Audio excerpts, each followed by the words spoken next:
CASA of Northeast Tennessee is a local organization that serves the children in our area, and it's a program that relies on the help and support from the community. Whitney Mclaughlin is here with how you can be a part of CASA. Whitney, Happy New Year. Thanks so much for being here. Glad to be here. Yes, of course. So new year, a lot of people, are starting off, and this is a great way for people to learn a little bit more about CASA. Tell me a little bit about CASA. CASA is court-appointed special advocates, and our mission is to advocate for the abused and neglected children in the specific communities that we serve. So we serve Washington, Unicoi, and Greene, and really work on placing these kids in safe and stable homes, especially during this time of year. I mean, it's cold, these kids don't have beds or food or electricity, and we definitely want to make sure that when they come into the court system that we're placing them with families and spaces that meet their basic needs and have them identified. Exactly. And so why do you think a program like CASA is so important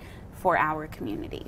Well, when you have kids that are in abuse and neglect situations, you have DCS who looks into and investigates it, but we are just another program out there for our juvenile court judges to make an informed decision about these children's cases. We are the eyes and the ears, and thankfully we have a great relationship with our juvenile court judges, and they hold our opinions and recommendations at a very high value. So when we go into these homes and we interview with these families and their friends, schools, we really see a holistic view of what's going on in this child's life and if they are in the best place for them. And unfortunately, most of the time that is not. So we look for other avenues on where this child can be placed with a family friend or an extended family member and make sure that they get their needs identified and addressed. You truly are an advocate for the child and what is best for them. Exactly, yes. We're not there for the parents, we're not there for the grandparents. We're there solely for that child to make sure that they are getting what they need day in and day out during such a difficult time that they're exposed to abuse or exposed to neglect. They feel like they have no one on their side, but their CASA advocate can be on their side and make sure that they're getting everything out there to the judge. They let the judge know, I don't feel safe going back home, or I want to be with grandma.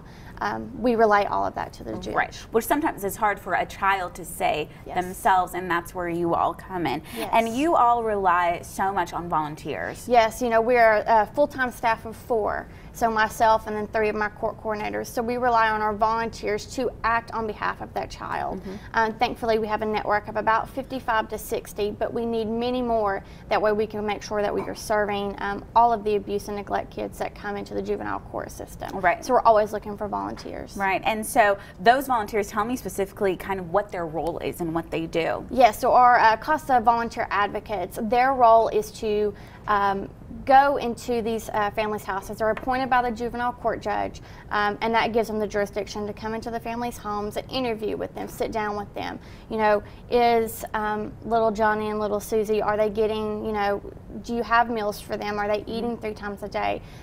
Do they have not only a bedroom, but do they have a bed? Where are they sleeping? What are their school grades like? Are you able to take them to and from school? Is there neglect? Obviously, if there's abuse, they're placed out of the home. And we interview with that child. Those CASA advocates get to talk to them and really feel and see what's going on and what struggles they deal with on a daily basis and become not only their friend and mentor, but their advocate. Right. And so if people want to be a volunteer or if they want to find out more information about CASA, they can just look at the website and call the number right there at the bottom of our screen. Whitney, we thank you so much. So much good work you guys do there at CASA.